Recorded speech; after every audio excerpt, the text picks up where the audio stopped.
একটা পায়া আমার পায়ের আঙুলের উপরে পড়ে গিয়েছে। ওরে আয়েশা কেন বললে না আয়েশা, তোমার আঙুলটা ফেটে চৌচির হয়ে রক্ত গড়িয়ে গড়িয়ে চলে যায়, কেন বললে না? আম্মা জান আয়েশা বলে, ইয়া রাসূলুল্লাহ, এই টুলের পায়াটা যদি আমি আয়েশা আমার কলিজার উপরে যদি পড়ে যেত, আমার কলিজাটা ফেটে চৌচির হয়ে যদি রক্ত বার হয়ে আমি আয়েশা মারা যেতাম, মরে যেতাম, তারপর আপনার টুলের পায়াটা নাড়াতে বলতাম না। জোরে বলেন না। হুজুরের কাছ থেকে শিক্ষা পেয়ে আম্মা জান হযরত আয়েশা হুজুরকে এত ভালোবেসেছিলেন। হুজুরের বিবি বলেন, আমার হুজুরের পরিবারটা ছিল ঘরাপতি পরিবার, কিন্তু ভালোবাসা লুকিয়ে ছিল অনেক বেশি। জোরে বলেন না। আমার ভাইরা, আম্মা জান আয়েশা বলেন, মা শাবিয়া আল মুহাম্মাদিন, হুজুরের পরিবার এত দরিদ্র পরিবার, হুজুরের পরিবার দুদিন অনপ্রত মিন খুবজি শাঈর, জবের আটার রুটি, মুতাতাবিআইন হাত্তা কবিজা রাসূলুল্লাহ সাল্লাল্লাহু আলাইহি ওয়াসাল্লাম, দুদিন অনপ্রত জবের আটার রুটি আমরা পান খেতে পারিনি তৃপ্তি সহকারে। দুদিন ধারাবাহিক পেট ভরে জবের আটার রুটি খেয়েছে এরকম আমাদের মনে পড়ে না। হাত্তা কবিজা রাসূলুল্লাহ, এমনকি রাসূলুল্লাহ বিদায় নিয়েছিলেন। জোরে বলেন। তাহলে বোঝা গেল সংসারে যথেষ্ট ফকর ফাঁকা অভাব ছিল, কিন্তু আম্মা জান বলেন পরিবারটা ছিল ভালোবাসা দিয়ে ঘেরা। জোরে বলে। অনেক টাকা, আপনার অনেক অর্থ, বিরাট বাড়ি, বিরাট গাড়ি, বিরাট বালাখানা সব আছে, স্বামী স্ত্রীর মিল নেই। বাবা, সংসারে সব আছে কিন্তু শান্তি নেই। কি গো, ওইটা কি ভালো? মনে হয় আল্লাহ যদি তুমি উঠিয়ে নিতে অন্তত কবরে দিয়ে শান্তি পেতাম। কথা ঠিক না? পয়সা নেই, দরিদ্র সংসার, স্বামী স্ত্রী ভালোবাসা মহব্বত দিয়ে ভরা, কি গো, এর মতো শান্তি আর পৃথিবীতে আর কোথাও আছে? ছেলেরা, জওয়ান, যুবকেরা, ও আল্লাহর বান্দা বান্দীরা, আমি আপনাদের কাছে তিনটি ভালোবাসার আলোচনা করলাম। চলুন আমাদের মূল মাকসাদের দিকে এগিয়ে যাব। বাবাজি, সামাজিকতার দিকে লক্ষ্য করে আমি আপনাদের কাছে বাস্তব কয়েকটি কথা হাদিসের রেফারেন্স দিয়ে আপনাকে বোঝানোর চেষ্টা করলাম। চলুন 4 নম্বর ভালোবাসা। আল্লাহর বান্দা বান্দীরা, এই ভালোবাসা আমরা নবীর উম্মত, আমরা রাসূলকে ভালোবাসবো, আমরা নবীকে ভালোবাসবো। এই ভালোবাসাটার এই ক্যাটাগরি কি? মুহাদ্দিসরা লিখেছেন কি আল মুহাব্বাতুল্লাযী তাতাআল্লাকু বিল জালাল। এই ভালোবাসাটা হলো ঈমানি ভালোবাসা। জোরে বলেন সুবহানাল্লাহ। আমরা হুজুরের উম্মত নবীকে ভালোবাসবে, উম্মত নবীকে মুহাব্বত করবে। এই ভালোবাসাটা হলো ঈমানের সঙ্গে তাল্লুক রাখে, ঈমানের সঙ্গে সম্পর্ক রাখে। বাবাজি, আপনাদের কাছে ইতিপূর্বে 3টি ভালোবাসার ব্যাখ্যা শুনিয়েছি, বলেছি বা সন্তান পিতা মাতাকে ভালোবাসবে, পিতা মাতা সন্তানকে ভালোবাসে, স্বামী স্ত্রী, স্ত্রী স্বামী, উভয় পক্ষে ভালোবাসা হয়। এই 3টি ভালোবাসা আমি যে আলোচনা রাখলাম। আর 4 নম্বর ভালোবাসা, উম্মত নবীকে ভালোবাসবে। এই ভালোবাসার মাঝখানে সন্তানের ভালোবাসা আসলে থাকতে পারবে না, বাবার ভালোবাসা, মায়ের ভালোবাসা টিকতে পারে না, স্বামী স্ত্রীর ভালোবাসা থাকতে পারে না। সব ভালোবাসাকে উপেক্ষা করে উম্মতকে নবীকে ভালোবাসতে হবে। এই ভালোবাসাটা হলো ঈমানের ভালোবাসা। জোরে বলেন, আরেকটু জোরে বলেন। এই যে 3টে ভালোবাসার কথা বলেছে, রাসূলুল্লাহর ভালোবাসা মাঝখানে এসে হাজির হয়ে গেল, 3টে ভালোবাসা গায়েব হয়ে গেল। হুজুরের ভালোবাসা সবার আগে। জোরে বলেন, এই আরো জোরে বলেন না। আপনার কাছে আমি দৃষ্টান্ত দিচ্ছি বাবা। হুজুর মক্কা থেকে মদিনাতে যাচ্ছেন। কোথায়? মক্কা শরীফ থেকে মদিনায় হিজরত করে যাচ্ছে। বাবা, মক্কার মদিনার মেয়েরা খাজুর গাছের চাটাই দিয়ে তাদের ঘর বাঁধা ছিল। তারা বলে আমরা খাজুর গাছের ওই আমাদের ঘরের যে বেড়া ছিল, আমার খাজুর গাছের চাটাইয়ের মাঝখান দিয়ে ফাঁক দিয়ে আমরা এক নজর উঁকি মেরে তাকিয়ে থাকতাম কখন আমাদের নবী মদিনাতে আসবেন। যারা বলে তখন আমাদের রাসূলুল্লাহর আগমন হবে, আমরা দেখবো। মদিনার বাচ্চারা সব রাসূলুল্লাহর জন্য দেওয়ানা, পাগল পারা। মদিনার জওয়ান যুবকেরা বাচ্চাদেরকে নিয়ে রাস্তায় যে অপেক্ষারত দাঁড়িয়ে থাকতেন কখন আমাদের নবী আসবে। যারা বলে একটা ছোট বাচ্চা ছেলে, বাচ্চা সাহাবা সে তার আব্বার হাত ধরে মদিনার রাস্তায় কয়েকদিন দাঁড়িয়ে আছে, রাসূলুল্লাহ আসেন না। একদিন জিজ্ঞেস করে, আব্বা রাসূলুল্লাহ কবে আসবে? বলছে, বাবা অপেক্ষা করো, হুজুর আসবেন। জোরে বলে। একদিন দাঁড়িয়ে আছেন, বাচ্চা ছেলেটা আব্বার হাত ধরে দাঁড়িয়ে আছেন, নজর করে দেখে দূর থেকে রাসূলুল্লাহ আসছেন। জোরে বলে। ওই বাচ্চা ছেলেটা তার আব্বার হাতটাকে ছেড়ে দিয়ে চিনি মেরে ছুটে রাসূলুল্লাহর দরবারে চলে গেলেন। আসসালাতু আসসালামু আলাইকা ইয়া রাসূলুল্লাহ হাবিবাল্লাহ, আমি আপনাকে অনেক বেশি ভালোবাসি। জোরে বলে। হুজুর আমি আপনাকে অনেক ভালোবাসি। ও বাবা, তুমি আমাকে এত ভালোবাসো হুজুর, আজ কয়েকদিন আপনার জন্য আমি দাঁড়িয়ে দাঁড়িয়ে অপেক্ষা করছি কখন আপনি মদিনাতে আসবেন। জোরে বলে। হুজুর বললেন, বাবা তুমি যে আমাকে বলছো ভালোবাসো, মহব্বত করো, এর কি নিদর্শন কি আছে? এই ভালোবাসা আমি বুঝবো কিভাবে? বলে, হুজুর আপনি আমাকে এমন কিছু আদেশ করুন, ফালা আসি লাকা, আপনার আদেশকে আমি অমান্য করব না। জোরে বলেন। আপনি আমাকে আদেশ করুন, ওই কাজটা আমি করে দেখাবো, তবেই তো আপনি বুঝবেন আমি আপনাকে ভালোবাসি। জোরে বলে। আপনি আমাকে আদেশ করুন, ওটা আমি করে দেখাবো। আপনি হুজুর বললেন, এই আমার বাচ্চা সাহাবা, হুজুর রসিকতা করে বললেন, তোমার আব্বা ওই যে দূরে দাঁড়িয়ে আছে, যাও তো তোমার আব্বার গর্দানটা কেটে আমি রাসূলুল্লাহ আমার কাছে নিয়ে আসতে বললাম, আমি বুঝবো তুমি আমাকে ভালোবাসো। কি গো ভালোবাসা? হুজুর যে বাচ্চাটাকে বলেছেন, হুকুমটা কি খুব সহজ না কঠিন? কথা বলেন। তুমি যে আমাকে ভালোবাসো বলছো, ওই যে তোমার আব্বা দাঁড়িয়ে, তোমার আব্বার গর্দানটা কেটে আমার কাছে নিয়ে আসতে বললাম, আমি রাসূলুল্লাহ বুঝবো তুমি আমাকে ভালোবাসো। হাদিসের রওয়ায়াতে লেখা হয় যে বাচ্চা ছেলেটা কোনো কথা নয়, ছুটে আব্বার দিকে চলে গেল, আব্বার গর্দানটাকে কাটবার জন্য ছুটে চলে গেল। আল্লাহর নবী পিছন দিক দিয়ে ডাকলেন, ও বাবা সাহাবা, ও আমার বাচ্চা সাহাবা, আর তুমি যাবে না বাবা, তোমার আব্বার গর্দানটা কাটতে যাবে না। আমি আল্লাহ নবী, দয়ার নবী, ওয়ালা মুবাসু বিকাতিয়াতি রাহিমিন, ওয়ালা মুবাসু বিকাতিয়াতি রাহিমিন। ও বাবা ছেলে, আমি রাসূলুল্লাহ, আমি বাপ বেটার সম্পর্ক ছিন্ন করার জন্য প্রেরিত হইনি। আমি রাসূলুল্লাহ বাপ বেটার সম্পর্ক আলাদা করবার জন্য আসেনি রে বাবা, বরং আমি রাসূলুল্লাহ বাপ বেটার সম্পর্ক তৈরি করতে এসেছি। আরেকটু জোরে বলেন সুবহানাল্লাহ। ওদের বাচ্চা ছেলেটাকে নিজের দিকে ডেকে বললেন, ও বাবা ছেলে, আমি বুঝে নিয়েছি রে বাবা, তুই আমাকে অনেক বেশি ভালোবাসিস, তুই আমাকে অনেক বেশি মহব্বত করিস। না না, তোর আব্বার গর্দান কাটতে হবে না। ও আল্লাহর বান্দা বান্দিরা, ও খড়মপুরের জওয়ান যুবকেরা, এটা হলো বাপ তুলনায় রাসূলকে বেশি ভালোবাসার একটা রেফারেন্স, দৃষ্টান্ত। বাপের তুলনায় রাসূলুল্লাহকে বেশি ভালো, এটা একটা দিলাম। এইবার দেখেন আরেকটা বলছি। হুজুরের একজন সাহাবী নাম তার আব্দুল্লাহ, ওই সাহাবীর বাপের নামও আব্দুল্লাহ, বাপ বেটার একই নাম। এটা মক্কার একটা রেওয়াজ ছিল, যেটা ফেমাস নাম হতো, বাপেরও যা নাম, সন্তানেরও সেই নাম, দাদারও সেই নাম। জোরে বলে। এই ফাতেমা, এই ফাতেমা এত ফেমাস নাম, নানিরও নাম ফাতেমা, মেয়েরও নাম ফাতেমা, তার বাচ্চার নাম ফাতেমা। আমি ইতিহাসে দেখেছি, হ্যাঁ ঐতিহাসিকরা লিখেছে, এত ফেমাস নাম ফাতেমা, মানে সবার একই নাম। আমরা দেখি যে এই নাম গ্রামে অমুকের আছে, আমরা একেবারে আনকা নতুন নাম রাখতে হবে, কি আর রাখবে, লালটু বল্টু পিন্টু ইত্যাদি। কিন্তু বাপেরও যা নাম, সন্তানেরও তাই নাম। বাপের নাম আব্দুল্লাহ, ছেলের নাম আব্দুল্লাহ। কিন্তু বাবা মজার ব্যাপার হলো, বাপ আব্দুল্লাহ রাইসুল মুনাফিকিন আব্দুল্লাহ বিন উবাই বিন সালুল, কিন্তু বেটা আব্দুল্লাহ হলো রাসূলুল্লাহর প্রাণ প্রিয় সাহাবী। জোরে বলে। এই আব্দুল্লাহ রাসূলুল্লাহ সাহাবী, বেটা আব্দুল্লাহ সাহাবী, তিনি রাসূলুল্লাহর সঙ্গে হেঁটে হেঁটে যাচ্ছেন, আর বাপ আব্দুল্লাহ বিন উবাই বিন সালুল একটা গাছের নিচে, ওয়ালা শাজারাতিন, গাছের একটা পাশে বসে আছে, আর রাসূলুল্লাহর উটের কিছু ধুলোবালি, হুজুরের কদমের ধুলোবালি ওই মুনাফিক আব্দুল্লাহর গায়ে চলে গেল। মরুভূমির রাস্তা, বালু জমিন, হাঁটলে একটু ধুলোবালি ওঠে না? ওঠে না। আমাদের এখন সব তো কি রাস্তা হয়ে গেছে, ঢালাই রাস্তা। আগে সব মাটির রাস্তা ছিল, গাড়ি যে যে দেখবেন পাউডারের মতন হয়ে যাবে, পিছন দিক দিয়ে গাড়ি গেলে ওখানে আর কেউ যেতে পারবে না। কত ঠিক কি না? পাউডার।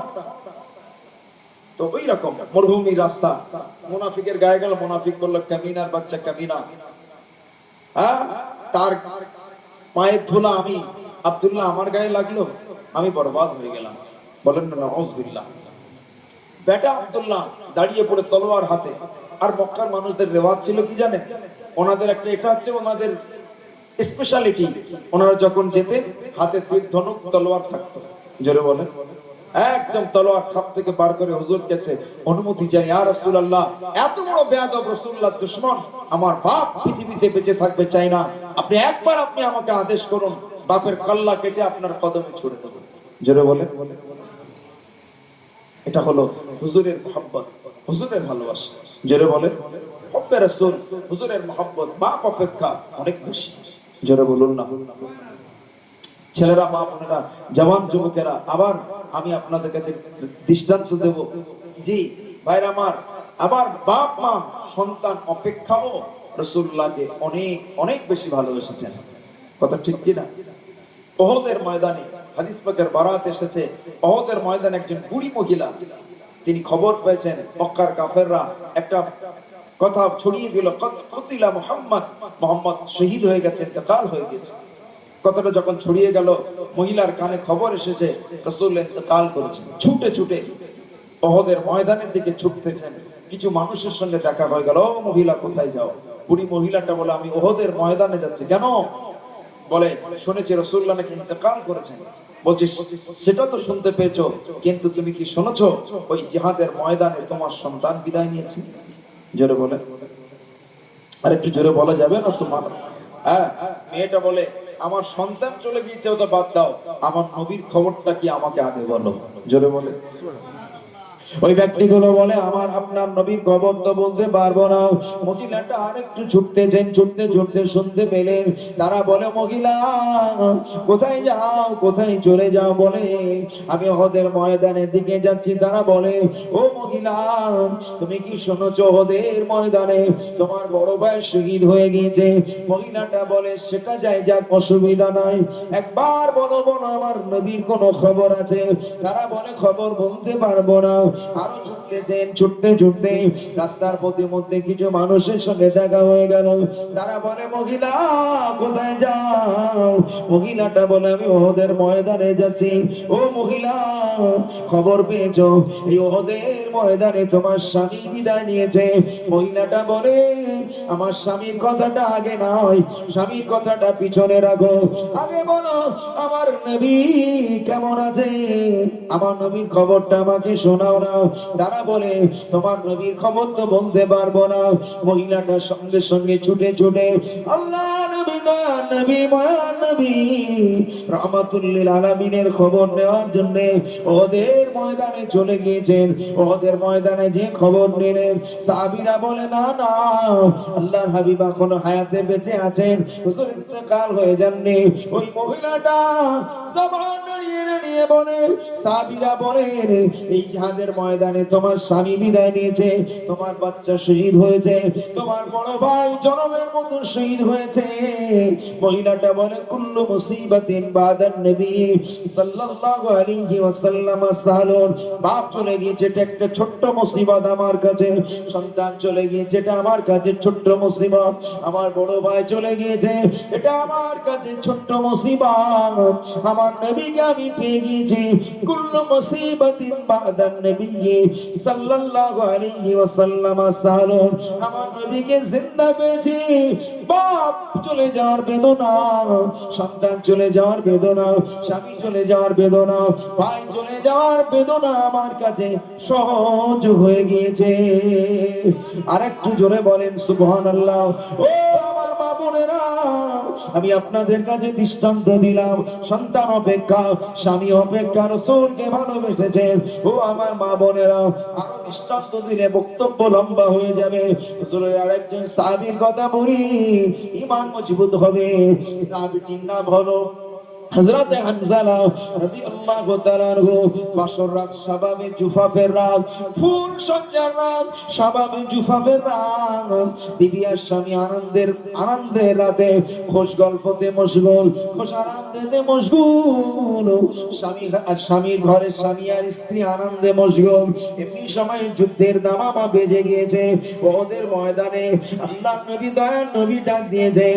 যুদ্ধের দামামাটা যেই না বেজে গিয়েছে, হানজালার কানে যুদ্ধের দামামার আওয়াজটা ভেসে এসলো। ওই সময় হযরতে হানজালা আপন বিবি নতুন বিবিকে বিদায় সালাম দিলেন। ও আমার বিবি, বিদায় সালাম গ্রহণ করো। হতে পারে এটা তোমার সঙ্গে প্রথম দেখাও, এটা দুনিয়ার জমিনে হতে পারে বিদায় দেখাও। আল্লাহ নবী আমাকে জিহাদের ময়দানের জন্য ডাক দিয়েছেন। ও আমার বিবি, আমি হুজুরের সাহাবী হানজালা আর এক মুহূর্ত তোমার কাছে সময় দিতে পারবো না, এক সেকেন্ড সময় আমি নষ্ট করতে পারবো না। বিবিকে বিদায় সালাম দিয়ে কোনো কথা না বলে সোজা ওদের ময়দানে চলে গেলেন।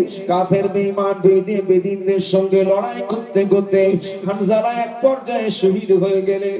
হানজালা বিদায় নিলে এই মহিলাটা সকালবেলা আমার ভাইরা বোরখা পরিহিত অবস্থাতে উটের উপরে সার হয়ে আল্লাহ নবী দরবারে চলে গেলেন, আল্লাহ হাবিবের দরবারে চলে গেলেন। আল্লাহ নবী বললে, ও আমার সাহাবীরা, ওই যে বোরখা পরিহিত মহিলাটা মনে হয় কাকে খোঁজ করছে গো, আমার কাছে একটু আসতে বলো না। আল্লাহ নবী দয়ার নবী বললেন, ও মা কি ব্যাপার? মেয়েটা বলে, ইয়া রাসূলুল্লাহ, হুজুর আপনি আমাকে চিনতে পারবেন কিনা জানি না। হুজুর আপনি আমাকে আমার স্বামী হানজালার সঙ্গে শাদী দিয়েছিলেন, বিবাহ পড়িয়েছিলেন। হুজুর আমার স্বামী কোথায়? হুজুর আমার স্বামী কোথায়? আল্লাহ নবী বলে, বিবি, ও হানজালার বিবি, তোমার স্বামী ওহদের ময়দানে শহীদ হয়ে গিয়েছে, ওহদের সরজমিনে তার শহীদ হয়ে গিয়েছে। হানজালার বিবি বলে, ইয়া রাসূলুল্লাহ, স্বামী চলে গিয়েছে দুঃখ নয়, স্বামী চলে গিয়েছে কষ্ট নয়। হুজুর আপনার কাছে একটি কথা বলতে এসেছি। আমার স্বামী আমার সঙ্গে গতকালের রাতটা ছিল স্বাভাবিক জুফাফের রাত, ফুল সজ্জার রাত, বাসর রাত, কত আনন্দ করেছি, কত খোশ গল্প করেছি। হুজুর আমার স্বামীর উপরে গোসলটা ফরজ ছিল, কিন্তু যুদ্ধের দামামার আওয়াজটা ভেসে আসায় আমার স্বামী কাল বিলম্ব না করে, সময়টা লম্বা না করে সোজা ওহদের ময়দানে এসে শহীদ হয়ে গিয়েছেন। হুজুর শহীদদের লাশটাকে গোসল দেওয়া হয় না, শহীদের লাশগুলোকে গোসল দেওয়া হয় না। হুজুর এই জন্য আপনার কাছে আমি বলতে এসেছি, আমার স্বামীকে বিনা গোসলে যেন আপনি দাফন করবেন না, আমার স্বামীকে বিনা গোসলে যেন আপনি দাফন দেবেন না। আমার স্বামীর উপরে গোসল ফরজ।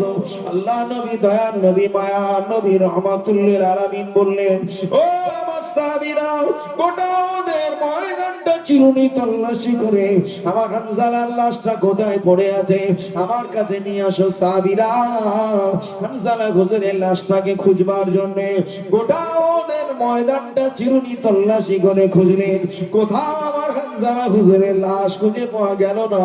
সাহাবীরা বিমুখ হয়ে ফিরে এসে বলেন, ইয়া রাসূলুল্লাহ, হাবিবাল্লাহ, হানজালা হুজুরের লাশ খুঁজে পেলাম না।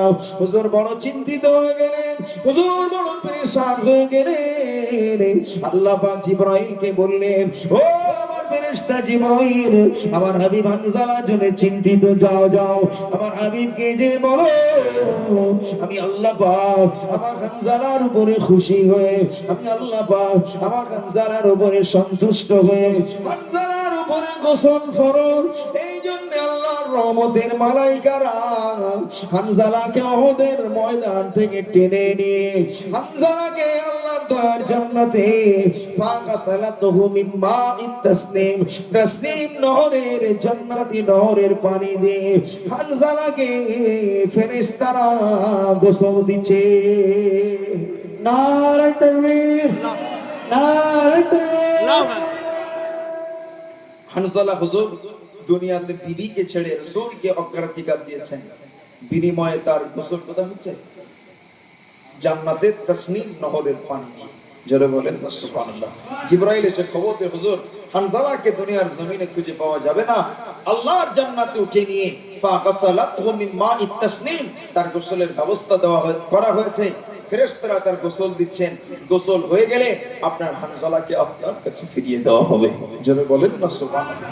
আরেকটু জোরে বলা যায় না সুবহানাল্লাহ। ছেলেরা, মা বোনেরা, জওয়ান যুবকেরা, ও আমার আবাদ পরম্পরে নওজওয়ানেরা আল্লাহ নবী ভালোবাসা মোহাম্মতের কারণে উত্তর প্রদেশের কিছু মানুষেরা লিখেছিল আই লাভ মুহাম্মদ সাল্লাল্লাহু আলাইহি ওয়াসাল্লাম। এই কথাটা লিখবার কারণে তাদেরকে জেল দেওয়া হয়েছে, শাস্তি দেওয়া হলো। ও আমার ভাইরা, এটা তো লেখা বাবাজি, এটা তো লিখে ভালোবাসা। তবে বাবাজি, একটা মানুষ হুজুরকে ভালোবেসে, দুনিয়ার মানুষ হুজুরকে ভালোবেসে যদি আই লাভ মুহাম্মদ লেখার কারণে জেলে ভরে দেওয়া হয়, আমি বলি বাবা, জেলে দিয়ে নবীর ভালোবাসা কাড়া যাবে না, জেলে দিয়ে নবীর ভালোবাসা ছিনিয়ে নেওয়া যাবে না, নবীর ভালোবাসাকে কেড়ে নেওয়া যাবে না। কারণ নবীর ভালোবাসা ইমানদারের হৃদয়ের সঙ্গে। ইমানদার সন্তান অপেক্ষা নবীকে ভালোবাসে, বাপ অপেক্ষা নবীকে ভালোবাসে, বিবি বাচ্চা অপেক্ষা ভালোবাসে শুধু নয়, সন্তান বিবি বাচ্চা সব অপেক্ষা শুধু নয়, নিজের জীবন অপেক্ষা উম্মত তার রাসূলকে বেশি ভালোবাসে। জোরে বলেন সুবহানাল্লাহ।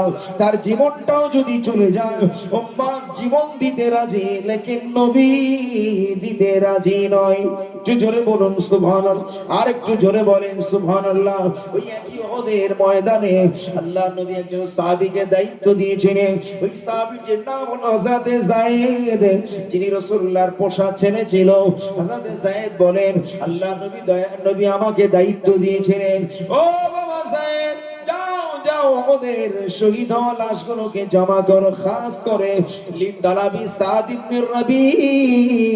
যাও ওই ওদের ময়দানে আমার সাদ ইবনে রাবি খবরটা একটু নিয়ে নাও, আমার সাদ ইবনে রাবি কেমন আছে একটু দেখো নাও। হযরত যায়েদ বলেন, আল্লাহ নবী আমাকে বললেন আমার সাদ ইবনে রাবি কেমন আছে দেখবার খবরটা নিয়ে এসো। আল্লাহ নবী সাহাবী যায়েদ বলেন, আমি ওদের ময়দানের দিকে ছুটতে যাই, আল্লাহ নবী পিছন দিক দিয়ে ডাকলেন, ও বাবা যায়েদ একটু দাঁড়িয়ে যাও, বাবা যায়েদ দাঁড়িয়ে যাও। যায়েদ দাঁড়িয়ে গেলেন, ইয়া রাসূলুল্লাহ গরীব আল্লাহ, হুজুর বলুন। আল্লাহ নবী বললেন, ও বাবা যায়েদ, তুমি আমার সাদ ইবনে রাবির কাছে যাচ্ছ। আমার সাদ ইবনে রাবি ওদের ময়দানে যদি জিন্দা থাকে, জীবিত থাকে, আমি রাসূলুল্লাহ আমার পক্ষ থেকে আমার সালামটা তাকে শুনিয়ে দেবে। জোরে বলেন, আরেকটু জোরে বলেন সুবহানাল্লাহ। হযরতে যায়েদকে রাসূলুল্লাহ আবার ডাক দিয়ে বললেন, ও বাবা যায়েদ, আমার সাদ ইবনে রাবি যদি জিন্দা থাকে, আমি রাসূলুল্লাহ বলি তার অবস্থা সম্পর্কে জিজ্ঞাসা করবে, কাইফা তাজিদু, কেমন আছো তুমি, এই অবস্থাটাকে তোমার কেমন লাগে। একটু যাও আমার যায়েদ, আমার সাদ ইবনে রাবিকে কাফের বেঈমান বেদিনেরা, আমার ভাইরা 70 থেকে 72টা তীর মেরে আমার সাদ ইবনে রাবিকে ঝাঁঝরা করে দিয়েছে, গোটা শরীরটা জখম হয়ে গিয়েছে। আমার সাদ ইবনে রাবি ওদের ময়দানে রক্তাক্ত শরীরে পড়ে আছে। আমার সাদ ইবনে রাবি যদি জীবিত থাকে, আমার পক্ষ থেকে সালামটা শুনিয়ে তার কাছে জিজ্ঞাসা করবে, ভাই সাদ, এই অবস্থাটা তোমার কাছে কেমন লাগে? কাফেরদের তীরের আঘাতে এত জ্বালা যন্ত্রণা, এটা তোমার কাছে কেমন লাগে? আল্লাহর হাবিবের সাহাবী যায়েদ রাদিয়াল্লাহু তাআলা আনহু বলেন, আমি ছুটে রাসূলুল্লাহ দুটি বার্তা ওই সাদ ইবনে রাবির কাছে খবর দেওয়ার জন্য ছুটে চলে গেলাম, কোথাও খুঁজে পাই না। আমি দেখলাম একেবারে ময়দানের বিভিন্ন শহাদাদের লাশ টপকে দেখলাম, একটা কিনারাতে আল্লাহর হাবিবের সাহাবী সাদ ইবনে রাবির লাশটা পড়ে আছে। দেখলাম গোটা শরীরটা জখম হয়ে আছে, 70 থেকে 72টা তীর ফুটে রয়েছে, জমিন লাল হয়ে গিয়েছে, গোটা শরীরটা জখম হয়ে গিয়েছে, রক্তাক্ত হয়ে গিয়েছে। আমি সাদ ইবনে রাবির লাশটাকে চিনতে পেরে আমি তাকে সালাম দিয়ে বললাম, ও ভাই সাদ ইবনে রাবি, আল্লাহ নবী দয়ার নবী আপনাকে সালাম শুনিয়েছেন, আপনাকে দয়ার নবী সালাম দিয়েছেন। হযরত সাদ ইবনে রাবির 70টা তীর লাগা শরীরে, গোটা শরীরে রক্ত বার হয়ে সেন্সলেস হয়ে বেহুশ হয়ে জমিনে পড়েছিলেন। যেই না যায়েদের পক্ষ থেকে, আল্লাহর হাবিবের পক্ষ থেকে যায়েদ রাসূলুল্লাহ সালাম তাকে শুনিয়ে দিলেন, সঙ্গে যায়েদ এর সালামটা শুনতে শুনতে পেয়ে সাদ ইবনে রবি বলেন, ও ভাই যায়েদ, আল্লাহর নবী দয়ার নবী আমার কথাটা এখনো মনে রেখেছেন। আমার মতো একজন নগণ্য সাহাবীর কথাটা রাসূলুল্লাহ এখনো মনে রেখেছেন। ও ভাই যায়েদ, ওয়া আলাইকুম সালাম, আপনাকে আমি সালাম দিলাম। ওয়া আলাইহিস সালাম। হুজুর সালামের জবাব দিয়ে বলবেন, ও ভাই আল্লাহর নবীর সালামের জবাবটা শুনিয়ে দিলেন এবং তিনি বললেন, যায়েদ বললেন, ও ভাই সাদ ইবনে রবি, আল্লাহ নবী দয়ার নবী আমাকে জিজ্ঞাসা করতে বলেছেন, এই অবস্থাতে কাফেররা 70টা তীর মেরে আপনাকে জখম করে জাইদ করে দিয়ে ওদের ময়দানে ফেলে রেখেছে, এই অবস্থাটা আপনার কাছে কেমন লাগে? কাইফা তাজিদু, এই হালাতটা তোমার কাছে কেমন লাগে? এই অবস্থাটা তোমার কাছে কেমন লাগে? হুজুর জিজ্ঞাসা করতে বলেছেন, তুমি একটু বলো না। ওই সময় হযরত যায়েদের কথা উত্তর শুনে, কথাটা শুনে তিনি জবাব দিয়ে বললেন, ও ভাই যায়েদ, আপনি আল্লাহর হাবিবের দরবারে চলে যেয়ে কুল্লাহু, আমার নবীকে শুনিয়ে দেবেন, ইন্নী আজিদু রিহাল জান্নাহ। একটু জোরে বলেন সুবহানাল্লাহ। আমার নবীকে শুনিয়ে বলবে, এই উহুদের ময়দানে শেষ হয়ে আল্লাহর দয়ার জান্নাতের জান্নাতুল ফিরদাউসের সুঘ্রাণ পাচ্ছি। আর একটু জোরে বলেন সুবহানাল্লাহ। যান আমার রাসূলকে শুনিয়ে দেবেন, আমাকে মেরে জখম করে ওদের ময়দানে তারা শুইয়ে রেখেছে, ইন্নী আজিদু রিহাল জান্নাহ, আমি জান্নাতের জান্নাতুল ফিরদাউসের সুঘ্রাণ পাচ্ছি। আমার জীবন চলে গেলে জান্নাতুল ফিরদাউসের মেহমান হয়ে যাব। আর একটু জোরে বলেন বাবা। যারা শহীদ হয়, শহীদ যারা হয় তাদের জন্য আল্লাহর রহমতের ফেরেশতারা পতাকা নিয়ে জমিনে নেমে আসে। জোরে বলে শহীদদের লাশগুলোকে আল্লাহর ফেরেশতারা ওয়েলকাম জানিয়ে জান্নাতবাসীদেরকে বলে, ও জান্নাতবাসীরা, আমি তোমাদের জন্য আরেকজন নবাগত নতুন মেহমান নিয়ে হাজির হয়েছি। জোরে বলে এই জন্য বাবা, যারা শহীদ হয়, রাসূলুল্লাহ আল্লাহর কোরআন আল্লাহ পাক জানিয়েছেন, যারা শহীদ হয়, শহীদ বান্দা বান্দীরা, শহীদ যারা হয় বাবা, এরা শহীদ হওয়ার পরে আল্লাহ কোরআন পাকে বলেছে, এই শহীদরা তারা আল্লাহর কাছে দোয়া করে বলে, আল্লাহ আমরা শহীদ হয়ে যে মর্যাদা পেয়েছি, আমার পিছনের ভাইরা যারা দুনিয়াতে বেঁচে আছে, আল্লাহ ওদেরকেও শহীদ করে আপনি শাহাদাতের মর্যাদা দান করেন। সুবহানাল্লাহ। জোরে বলেন সুবহানাল্লাহ। কেন? শহীদ হলে তার কোনো ভয় থাকে না, চিন্তা থাকে না, আল্লাহ আমার পিছনের ভাইদেরকে আপনি শহীদ করুন। জোরে বলেন সুবহানাল্লাহ। হুজুরের একজন সাহাবী, নাম তার জাবের। কি নাম? জাবের রাদিয়াল্লাহু আনহু। তিনি বাচ্চা ছেলে, 9 জন বোনকে রেখে তার আব্বাজান বিদায় নিয়েছেন। হযরত জাবের খুব কাঁদতেছেন। জাবের কাঁদতেছেন আর আব্বার চেহারা থেকে বারবার আমার ভাইরা কাফনের কাপড়টা উঠাচ্ছেন আর খুব কাঁদতেছেন।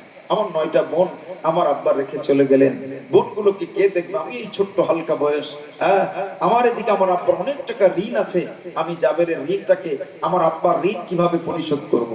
হযরত জাবের খুব কাঁদতেছেন। আল্লাহর হাবিব জাবেরকে নিষেধ করলেন না। সাহাবীরা বললেন, এই জাবের, তোমার আব্বার চেহারার কাপড়টা বারবার উঠিও না, কান্না বন্ধ করো। আল্লাহর রাসূল তাকে নিষেধ করলেন না বলেও সাহাবীরা, আমার জাবের কাঁদছে, কাঁদতে দাও। জোরে বলেন সুবহানাল্লাহ।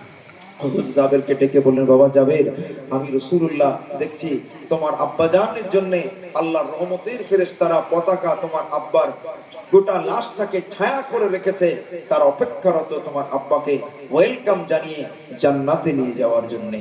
জোরে বলেন না সুবহানাল্লাহ।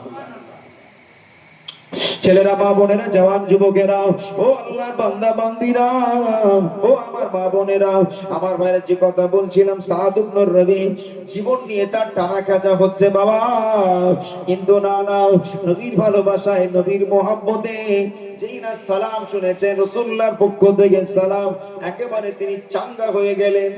জোরে বলেন হ্যাঁ। রাসূলুল্লাহর ভালোবাসায় জীবন দিচ্ছেন, তিনি জান্নাতুল ফেরদাউসের সুঘ্রাণ পাচ্ছেন। জোরে বলেন। ছেলেরা, মা বোনেরা, জওয়ান যুবকেরা, ও আল্লাহর বান্দারা, আর একটা রেফারেন্স দিয়ে আমি এগিয়ে যাব, বক্তব্য লম্বা করব না। হুজুরের সাহাবীটির নাম হলো আব্দুল্লাহ বিন হুযাফা রাদিয়াল্লাহু তাআলা আনহু। এই আব্দুল্লাহ বিন হুযাফা রাদিয়াল্লাহু তাআলা আনহু তিনি ইসলাম প্রচার করবার জন্য কিছু সাহাবীদেরকে সঙ্গে করে নিয়ে ইসলাম প্রচারের জন্য বার হয়ে পড়েছেন। কিন্তু না না, বাদশাহ জাহাপানার পক্ষ থেকে অর্ডার হয়ে গেল, যারা ইসলাম প্রচারের জন্য এসেছে ওদেরকে বন্দী করে আমার কাছে নিয়ে আসো। তাদেরকে বন্দী করে নিয়ে আসা হলো। প্রথমত এই আব্দুল্লাহ বিন হুযাফাকে নিয়ে আসা হলো। আব্দুল্লাহ বিন হুযাফাকে বাদশাহ জাহাপানা বললেন, এই আব্দুল্লাহ বিন হুযাফা, এখানে ইসলাম প্রচার চলবে না, ইসলাম প্রচার করা যাবে না। আব্দুল্লাহ বিন হুযাফাকে বন্দী করা হলো, তার সঙ্গী সাথীদেরকে বন্দী করা হলো। আব্দুল্লাহ বিন হুযাফাকে বলা হলো, ও আব্দুল্লাহ বিন হুযাফা, ইসলাম ছেড়ে দাও, তোমার নবীকে ছেড়ে দাও। আব্দুল্লাহ বিন হুযাফা বলে, না না, আমার জীবন দিতে রাজি, ইসলাম নবীকে ছাড়তে পারবো না। জোরে বলেন সুবহানাল্লাহ। আল্লাহ সাহাবী হযরত আব্দুল্লাহ বিন হুযাফা রাদিয়াল্লাহু তাআলা আনহু এই কথাটা বলে দাঁড়িয়ে আছেন। বাদশা জাহাপানার পক্ষ থেকে অর্ডার হয়ে গেল, এ আমার সঙ্গী সাথীরা, ও আমার কর্মচারীরা, যাও যাও, বড় একটা ডেকে পানি গরম করো। সেই পানি গরম করা হলো। এত পানিটা গরম করা হয়েছে, হুজুরের সাহাবীদের ভিতর থেকে বন্দী করা দুইজন সাহাবীর লাশ বেঁধে ধরে নিয়ে আসা হলো। বলা হলো,